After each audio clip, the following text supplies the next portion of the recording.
নেত্রকোনা জেলার দিকে যাচ্ছি আমরা। ধান কাটার যন্ত্র কম্বাইন হারভেস্টার সবচেয়ে বেশি বরাদ্দ দেওয়া হয়েছে এই জেলায়।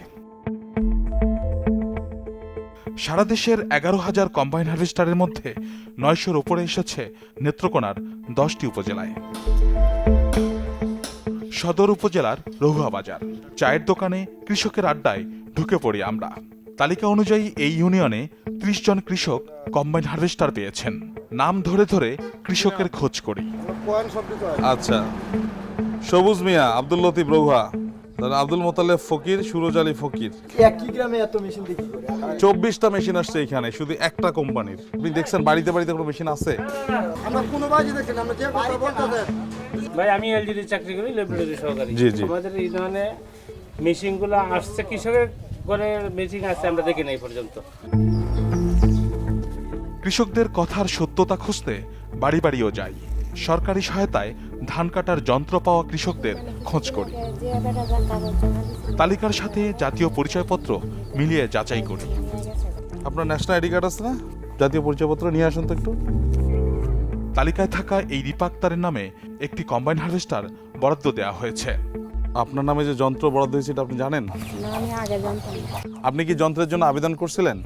আমি করি না, আমি বলতে পারি না। রিপা আক্তারের স্বামী হচ্ছেন এই হবি রহমান। তার নামেও আরেকটি কম্বাইন হারভেস্টার বরাদ্দ হয়েছে, যদিও হবি পেশায় একজন রাজমিস্ত্রি। আমি হাসপাতালে কাজ করতেছি। হাসপাতালে কাজ করার পরে আপনার গেছে এই 4-5 জন লোক গেছে। হ্যাঁ। যাই বলছে আপনার নামে 2টা মেশিন আছে, আপনি মেশিন দিয়ে সিগনেচার দিয়ে রাখছি। সাধারণ 10-12 দিন পরে আইসা আবার মেশিন নিয়ে গেছে। যে বাদ পড়েনি জ্বালানি কাঠের ব্যবসা করা এই ব্যক্তিও। তার নামেও তুলে নেওয়া হয়েছে একটি ধান কাটার যন্ত্র। আমি আবেদন করছিলাম, করার পরে আমাকে বাদে পড়ে যাওয়ার পরে কইছে না এটা হইছে না। তো হইছে না তো বাদই, আমি ট্রিটমেন্টে বাড়িতে বসে গেছি। বাদে যে শুনতে পারলাম যে রোজার মাসে যে আমার নামে মেশিন বরাদ্দ হয়েছে। এভাবে বাড়ি বাড়ি ঘুরে উপজেলাটিতে বরাদ্দ দেয়া 174টি কম্বাইন হারভেস্টারের মধ্যে কমপক্ষে 70টির অস্তিত্ব খুঁজে পাইনি আমরা।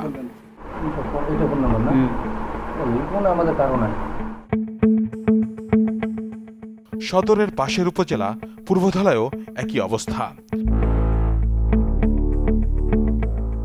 একের পর এক গ্রামে গিয়েছি আমরা। বরাদ্দের তালিকায় থাকা কৃষককে ঠিকই খুঁজে পেয়েছি, কিন্তু তাদের কাছে যন্ত্র দেখিনি। যেমন পথে দেখা হওয়া কৃষক মাহবুবের নামে একটি কম্বাইন হারভেস্টার বরাদ্দ হয়েছে, অথচ তিনি সেই খবর জানেনই না। আমি তো এই ধরনের কোনো কিছু পাই নাই। আবেদন করছিলেন? জি, আবেদন করছিলাম। একবার চাইনো নিল, কিন্তু যন্ত্র দেয় নাই। না। নারায়ণঢর গ্রামের বড় কৃষক পরিবারের 2 ভাইয়ের নামে 2টি যন্ত্র বরাদ্দ হয়েছে। এক ভাই যন্ত্রটি হাতে পেয়েছেন, আরেকজন মাত্র শুনলেন। দেখাচ্ছে যে গত বছর আপনি জানুয়ারি মাসে মেশিন পাইছেন 26 তারিখে। না না, কোনো মেশিন মানে মাত্র শুনলাম আপনাদের কাছ থেকে। আমার আইডি কার্ডের কপি নিয়ে গেছিল উপ কমিশনার বা আসিন আর কি, কিছু বিষয় আসছিলেন। এই উপজেলায় এমন 15 জন কৃষককে খুঁজে পেয়েছি, যাদের দিয়ে কৌশলে আবেদন করিয়ে যন্ত্র বরাদ্দ নেওয়া হয়েছে, কিন্তু সেটি তাদের দেয়া হয়নি। প্রতারণার এমন চিত্র নেত্রকোনার প্রতিটি উপজেলায়।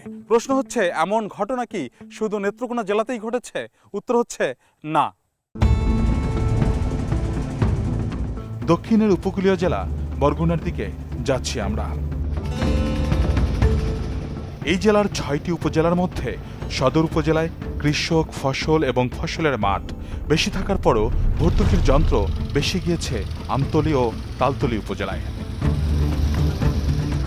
এখানেও একই চিত্র, কৃষক যন্ত্র পায়নি, তাই তালতলীর গ্রামগুলোতে যন্ত্রের হাহাকার তীব্র।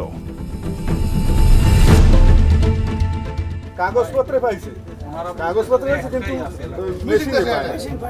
এখানে 70% ভর্তুকি দেওয়ার কারণে গ্রামের প্রভাবশালীরা স্থানীয় কৃষকের নামে যন্ত্র তুলে বেশি দামে বিক্রি করেছেন অন্য জেলায়।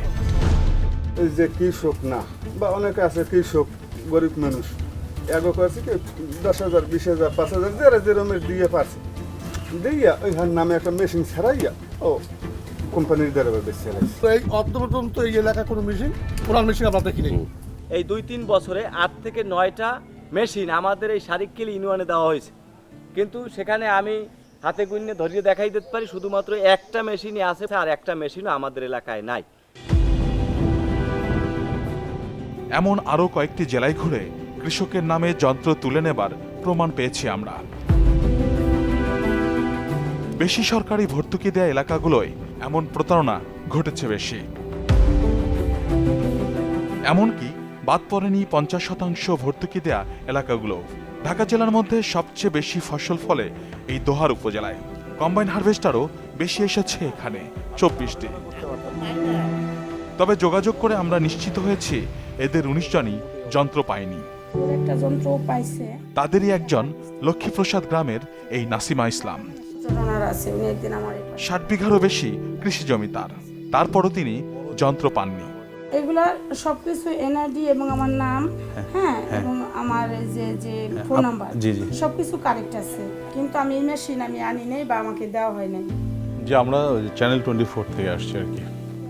পাশের গ্রাম পালামগঞ্জে কলেজ পড়ুয়া ছাত্রের নামেও একটি কম্বাইন হারভেস্টার তুলে নেওয়া হয়েছে। আমি শান্ত রামু, আমার ছেলে আব্দুর রহমান শান্ত জি, জি। বল করে এটা কে যেন নিয়ে গেছে সেটা আমরা নিজেরাও বলতে পারি না। প্রশ্ন হচ্ছে, কৃষকের নামে বরাদ্দ হওয়া যন্ত্রগুলো গেল কোথায়? প্রভাবশালীরা কৃষকের নামে কিছু যন্ত্র তুলে নিয়েছেন, সেটি আমরা দেখেছি। তারপরও বরাদ্দ হওয়া যন্ত্রের বড় একটি অংশের হদিস আমরা কয়েকটি জেলা ঘুরেও পাইনি। এই রহস্যের উন্মোচন আমরা করব। সম্পূর্ণ অনুসন্ধানটি দেখুন সার্চলাইট ইউটিউব চ্যানেলে।